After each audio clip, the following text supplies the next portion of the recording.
Aztec warriors refused to kill their enemies. What kind of warrior looks into the eyes of his enemy and refuses the clean strike that would end the fight? For the Aztec soldier, killing was not the ultimate proof of strength. It was a misstep, almost a disgrace. The true measure of courage was to risk everything in combat, to subdue a rival at the edge of death, then drag him alive from the battlefield. This was not mercy, nor a romantic notion of honor. It was something deeper, stranger, and infinitely more terrifying. A cosmic obligation to keep the universe alive. Today we step into the heart of the Aztec Empire, where war was more than politics and faith was more than ritual. We will uncover how boys were forged into warriors, why the gods demanded captives rather than corpses, how battles became sacred hunts called flower wars, and how this unique system of combat ultimately weakened the empire when the Spanish arrived. Aztec life was saturated with the language of war from the moment of birth. A newborn boy was greeted not with gentle lullabies, but with symbols of violence.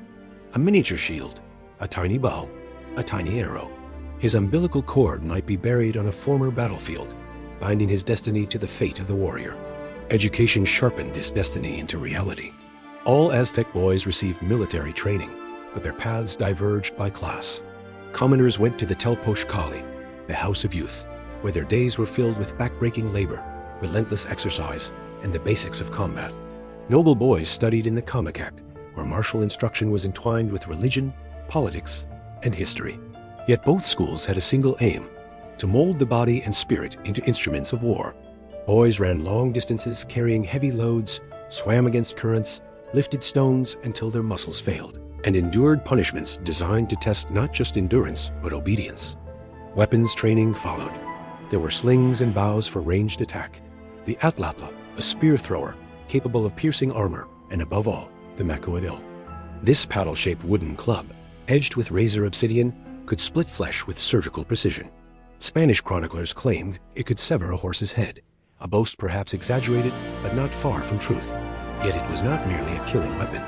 With its flat side, a warrior could shatter bones or render an opponent unconscious perfect for capture. The rites of passage were clear. A young man remained a boy until he brought home his first captive.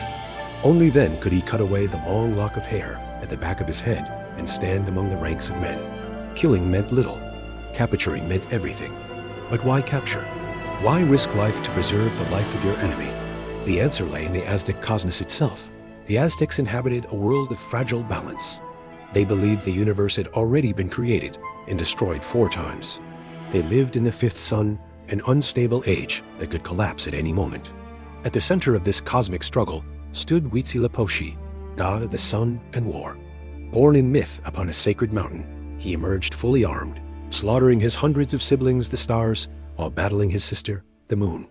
Each day, this story repeated itself. The sun had to rise against the night. If the sun ever weakened, darkness would triumph and the world would end. The only way to sustain this daily victory was nourishment, Tlaxcalilistli, the blood and beating hearts of humans. For the Aztecs, they were not merely people of an empire. They were people of the sun, guardians of cosmic survival. Temples, calendars, political systems all bent toward one goal: providing captives for sacrifice. Sacrifice itself was the highest ritual. Upon the great pyramids of Tenochtitlan, a captive was stretched upon a stone, his chest opened, his heart lifted high to the heavens as repayment to the gods. Those who died in this way were not despised. They were honored, their bravery seen as the richest nourishment for the sun. Thus, every battle became a harvest. Every warrior became a hunter, not of death, but of living offerings for the gods. This worldview shaped the very rhythm of Aztec combat. Their battles were not designed to annihilate. They were designed to ensnare. A typical clash began with volleys of arrows, sling stones, and darts to disorient the enemy. Then, as ranks collided, the fight dissolved into duels. Elite soldiers, the jaguar and eagle warriors, sought rivals of equal status, not to slay, but to overpower. Behind them trailed assistants carrying ropes, ready to bind the fallen. This was no mere cruelty. It was a ladder of ambition. A man who captured his first enemy earned the right to wield the macoidal.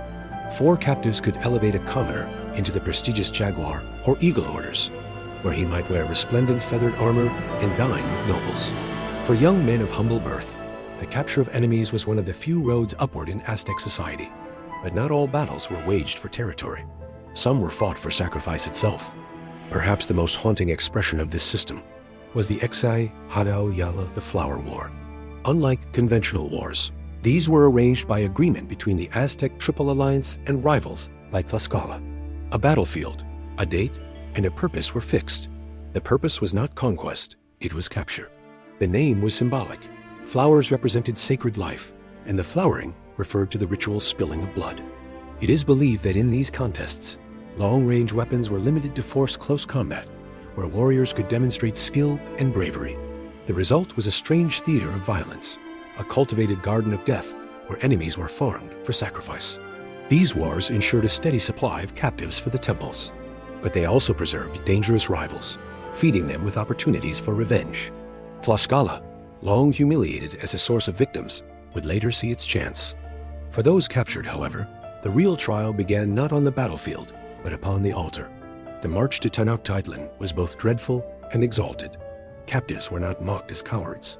They were honored as sacred gifts. Some, if deemed exceptionally brave, might be allowed a final stand, tied to a great stone, armed with a blunt weapon, forced to face elite warriors in a hopeless duel.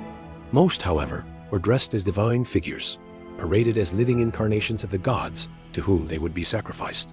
For days they were honored, adorned, even feasted before being laid upon the sacrificial stone. To Aztec eyes, this was not a horror, but a privilege. Those who died as warriors in combat, or on the altar, were believed to join Huitzilopochtli himself in the afterlife, rising each dawn to battle the stars. But this sacred system, perfected over centuries, contained a flaw that would one day prove fatal. In 1519, the Spaniards arrived. Unlike Aztec warriors, they fought to kill. Their steel swords, crossbows, and primitive guns were designed not to disable, but to destroy. The Aztec warrior who sought to capture a Spaniard often paid with his life. Obsessed with restraint, he was cut down by an opponent who sought nothing but death. Worse still, the legacy of flower wars created enemies everywhere. The Tlaxcalans, long forced to provide their sons as offerings, now allied with the Spaniards with fierce enthusiasm. The Aztec system, once a cosmic strength, became a strategic disaster. The ritual hunt for captives could not withstand the brutal finality of European war. Faith and tradition, which had once bound the empire together, now pulled it toward collapse. The Aztec warrior's refusal to kill was not weakness, but conviction.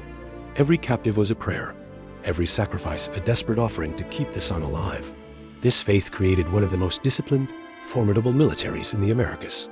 Yet it was also the seed of their destruction, for when they faced an enemy that did not share their cosmic logic, their strength turned against them. So what do you think? Was the Aztec focus on capturing enemies a brilliant fusion of faith and warfare, or a fatal miscalculation? Let us know your thoughts in the comments.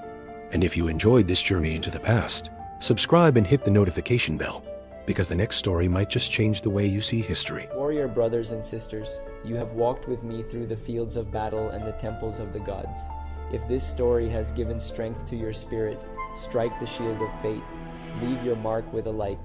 Share this tale so that others may know the path of warriors, and join our circle by subscribing. For only together do we keep the fire of the sun burning bright. Will you stand with us when the next story of the ancients is told?